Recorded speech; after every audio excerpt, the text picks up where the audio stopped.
Manni maree bakka bu'ootaa uummataa muudama miseensota boordii dhaabbataa Piraayis Itoophiyaaf raggaasisetti jira.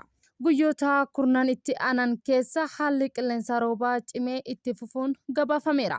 Waraanni lubbuu lammiilee 6,000 ol wareegee fi dinagdee addunyaa raasee jiraachuunis immoo himameera. Pireezidaantiin Raashiyaa fi Ameerikaan dhimma Yuukireen fi baha giddu galeessaa irratti bilbilaan mari'atanitti jiru. Ameerikaan haleellaa biraa Iraan irratti banuuf qophaa'aa jiraachuus gabaasteetti jirti. Egaa kabajamtootaa fi daawwattoota GMN irraa oduu galgala kanaaf qindeeffannee simbiraan ga'a. Kunneen hangafoota oduu keenyaa galgala kanaati. Amma immoo gara bal'ina oduu keenyaaf qabanneetti sin dabarsaa. Turtiin keessan nu faana ta'u. Manni maree bakka bu'oota uummataa muudama miseensota boordii dhaabbata Piraayis Itoophiyaaf raggaasise. Manni maree bakka bu'oota uummataa walgahii idilee 18ffaa ta'een muudama miseensota boordii dhaabbata Piraayis Itoophiyaaf raggaaseetti jira. Deetaan ministeeraa itti waamama gargaaraa mootummaa mana maree bakka bu'oota uummataa Muratu Shaanqoo muudamtoonni kaayyoo dhaabbatichaa milkeessuuf qophii barnootaa fi muuxannoo hojii gahaa akka qaban himanitti jiru. Miseensonni mana marichaa gama isaaniitti muudamni kun sabdaneessummaa kan Muratu Shaanqoon giddu galeeffata ijaarsa biyyaa keessatti gahee olaanaa kan qabanii fi dhaabbaticha hoogganuuf immoo dandeettii kan qaban ta'us mirkaneessaniiru. Manni marichaa sagalee cal'isaa tokko malee sagalee caalmaadhaan muudamicha raggaaseera. Miseensonni boordii maqaan isaanii armaan gaditti tarreeffame kunneen immoo kan muudaman yoo ta'u, haaluma kanaan immoo Aadde Bileen Maammoo walitti qabdu boordii, Fadilaa Biyyaa immoo miseensa, obbo Tasfaayee Zawduu miseensa, obbo Muhammad Kaasaa miseensa, obbo Afawarqee Badawii miseensa, Aadde Asmaaraadii miseensaa fi obbo Yohaannis Baqqalaa miseensa yoo ta'an, obbo Haftaay Gabra Egzaabeeris immoo miseensa ta'uudhaan akkasumas immoo Isaayyaas Kaasaa miseensa ta'uudhaan muudamaniiru. Miseensonni boordii har'a muudaman kunneen immoo miseensota mana marichaa duratti dhiyaachuun waadaa galaniitti jiru. Guyyoota kurnan itti aanan keessatti haalli qilleensa roobaa cimee itti kan fufu ta'uun gabaafame. Guyyoonni kurnan itti aanan keessaa haalli qilleensa uumamu roobaaf sababa ta'uu cimee itti fufe jedhee Inistituutii ragaa haala qilleensaa Itoophiyaa. Haalichi kutaalee biyyattii harka caalu keessatti kan mul'atudha jechuun ibse. Keessattuu walakkaa baatii caamsaa keessa haalli qilleensaa uumamu roobaaf sababa ta'uu isaa caalmatti immoo cimee kan itti fufu ta'us himameera.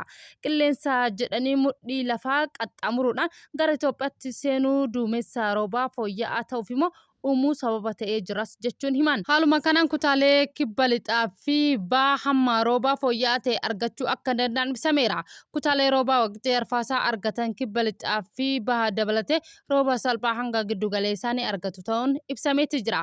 Kutaalee kibba lixaa fi baha sa'aatii 24 keessatti rooba hamma miilimeetira 30 ol argachuu ni danda'u jechuun himameeti jira. Gama biroon immoo guyyoota kurnan jalqabaa baatii caamsaa keessa naannoo Gaambeellaa, Affaar, Somaalee, Beenishaangul Gumuzii fi kibba naannoo Amaaraa hamma ho'aa digirii seelsheesii 32 hanga 39tti akka argatan ragaaleen ni mul'isa jechuun himameeti jira. Waraanni lubbuu lammiilee 6,000 ol wareegee fi dinagdee addunyaa raasee akkuma itti fufetti jiraachuun himame. Waraanni baha giddu galeessaa lubbuu lammiilee 6,000 ol immoo wareeguun dinagdee addunyaa akka raasee himameera. Waraanni Ameerikaa fi Israa'elii fi Iraan gidduutti gaggeeffamaa jiru lubbuu lammiilee nagaa 6,000 ol wareeguudhaan lammiilee 1,000 ol immoo miidhaa qaamaaf saaxiluu isaa Aljazeeraan gabaase. Ameerikaan doolaara biliyoona 25 ol immoo waraana kanaaf baasii gochuu ishee BBC gabaasetti jira. Waraanichi sosochii boba'aatiin danqaa ta'uudhaan dinagdee addunyaa haraasuun itti fufe. Keessattuu biyyoonni Afrikaa fi Eeshiyaa adda dureedhaan miidhamanitti jiru. Biyyoota galoo galaanaa boba'aa alatti immoo ergan dinagdee isaanii dursee akka miidhes himame. Biyyoonni kunneen immoo oomisha boba'aa fi gatii boba'aa addunyaa irratti mudatu keessatti qooda olaanaa gumaachetti jira. Yeroo ammaa kana sababa hulaa Hormuz irratti rakkoon dhalateef gatiin boba'aa barmeela tokko doolaara 115 caaleera. Hamma qabeenya boba'aa dinagdee addunyaa keessatti murteessummaan isaa akka bara 1970 ta'uu baatus immoo baatii lamaan kana keessa qofa dhiibbaan salphaa hin jedhamne qaqqabseeti jira. Anniisaan maddeen elektirikii dinagdee addunyaa sababa gatii boba'aa akka hin miidhamne baraarameera. Waldhabdeen mudatee karaa nagaan furuuf immoo mariiwwan kallattii garagaraan taasifamaa jirus itti fufeera. Ameerikaa fi Iraan gidduutti immoo mariin nageenyaa eegalame addunyaaf immoo aaraa galfii olaanaa ta'uu turus immoo akka yaadametti salphaa ta'uu hin argamne. Akkasumas immoo mariin nageenyaa Israa'elii fi Libaanos gidduutti yaalamaa jirus immoo boqonnaa haaraan uumamee jira. Pirezidaantiin Raashiyaa Vladimir Putinii fi akka Ameerikaan Doonaald Tiraamp dhimma Yuukireen fi baha giddu galeessaa irratti bilbilaan mari'atuudhaan hooggantoonni biyyoota lamaanii muddama galoo galaanaa irratti xiyyeeffachuun marii bal'aa taasisaniiti jiru. Putiin taariin irratti immoo tarkaanfii waraanaa fudhachuuf immoo miidhaa hamaa waan qabuuf Moskoon furmaata barbaaduuf qophii ta'us himan. Itoophiyaatti immoo sababa waraanaa kanaan immoo hanqina dhiyeessii boba'aa mudatee ture keessattuu dhiyeessii naafxaa walakkaan hir'atee akka jirus himame. Mootummaan Itoophiyaa oomishaa fi sosochii geejjibaa yeroo ammaa ilaaluudhaan dhiyeessii naafxaa bakka dura turetti immoo akka deebi'u murteessuunis immoo gabaafameera.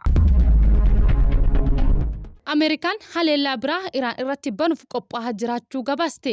Ameerikaan Iraan irratti haleellaa haaraa banuu maltu ilaalchisuudhaan wixinee waraanaa pirezidaantii Doonaald Tiraampiif dhiyaachuu akka jiru himameera. Akkaataa wixinee kanaatiin immoo Ameerikaan bu'uuraalee misoomaa Iraan irratti haleellaa kan raawwattu yoo ta'u, ulaa Hormuz gaarii to'achuun dooniiwwan immoo daldala akka socho'an taasisuu karoorsuu eerameeti jira. Wixinee waraanaa isee haaraa wal qabatee gatiin boba'aa dabaluun akkasumas immoo erga Raashiyaa Yuukireedhaa irratti weerara raawwatte asimo gatiin isaa ol aanaa ta'uun galmaa'uusaa BBC'n gabaase. Marii waliigaltee nagaa Ameerikaa fi Iraan jidduutti taasifamee ture adda cituu fi ulaan Hormuz cufamee yeroo dheeraa turuun isaa sababa daballi gatii boba'aa isaa guddaa ta'uu isaa kan ibse yoo ta'u, pirezidaantiin Tiraamp Iraan yuuriyeemii gabbisuu dhiisuudhaan ishee mirkaneessoo waliigaltee nagaa irraa ga'uun ni danda'a ta'uu baannaan immoo hin danda'amu jechuun Aljaziiraan gabaase. Humna galaana Ameerikaa Iraan irraa uguraa kan ka'e yoo ta'u, Iraan ammoo hanga ugurri kun ka'utti ulaan Hormuz cufamee akka turuu fi Ameerikaa waliin akka hin mari'anne ibsite. Kanumaaf immoo haleellaan Ameerikaa fi Israa'el qolachuu dooniiwwan immoo ulaa Hormuz keessa jiran irratti haleellaan akka raawwatamu dhaadatte. Ameerikaan haleellaa raawwattuun alatti immoo Iraan gabaa alaa fi boba'aa akka hin dhiyeessine taasisuun dinagdee biyyattii lamsachuu fi tattaaffiin taasisaa jirtu. Waraanicha immoo naannoo baha giddu galeessaa bira darbe biyyoota addunyaa gaga'aa jiraachuun itti fufeera. Dhaabbilee fi hawaasni idil addunyaa akkasumas immoo biyyoota addunyaa gaga'aman kun immoo gama dippiloomaasiitiin akka xumuramu argatuun waamicha dhiyaachaa jiraatus immoo gamni lamaanuu walitti dhiyaatanii mari'achuu irraa daranu kan walitti bu'iinsa isaanii babal'isaa deeman fakkaatu. Miidiyaaleen idil addunyaa balballoomsaa akka jiranis immoo itti fufeera. Pirezidaantiin Raashiyaa fi Ameerikaa dhimma Yuukireen fi baha giddu galeessaa irratti bilbilaan mari'ataniiru. Pirezidaantiin Raashiyaa Vladimir Putinii fi pirezidaantiin Ameerikaa Doonaald Tiraamp daqiiqaa 90 oliif bilbilaan mari'ataniiti turan. Hooggantoonni biyyoota lamaanii muddama galoo galaanaa Faaris irratti xiyyeeffachuun bal'inaan kan mari'atan yoo ta'u, Putin murtii Tiraamp Iraan waliin dhukaasaa dhaabu dheeressuuf fudhatan kan deeggaran ta'us beeksisaniiru. Haa ta'u malee taariin irratti tarkaanfii waraanaa fudhachuun miidhaa hamaa waan qabuuf Moskoon furmaata barbaaduuf qophii ta'uu isaa Putin ibseeti jira. Dhimma Yuukireen irratti hooggantoonni biyyoota lamaanii haalaan mari'achuu akka eeranis himame. Akkaataa waraanaa dhaabuu danda'amu irratti ilaalcha wal fakkaataa kan calaqqisiisan yoo ta'u, Putin kabajaa guyyoota injifannoo Viktor Dee sababeeffachuun yeroo dhukaasni akka dhaabbatu yaada dhiyeessaniiru. Tiraamp guyyaan kun injifannoo Naaziz irratti waliin galmeessan kan yaadachiisu ta'uu isaa eeruudhaan yaadichas deeggaraniiru.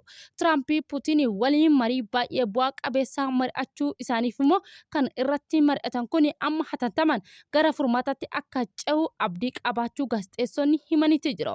Pirezidaantiin Putin yaalii ajjechaa Tiraamp irratti raawwatame cimsanii kan balaaleffatan yoo ta'u, tarkaanfiin siyaasaa akkasii kamiifuu fudhatama akka hin qabne mirkaneessaniiru. Egaa kabajamtootaa fi daawwattoota JMN irraa oduun galgala keenyaaf qindeeffannee kan biyya keessaa fi biyya alaa kan hangamaa isinitti himnedha. Hangamaa waan waliin taataniif nu daawwattaniif galata guddaa qabdan isinin jecha JMN subscribe, like, share gochuu yaada qabdan komentirra nuu kaa'aa. Galgala gaarii qabadhaa.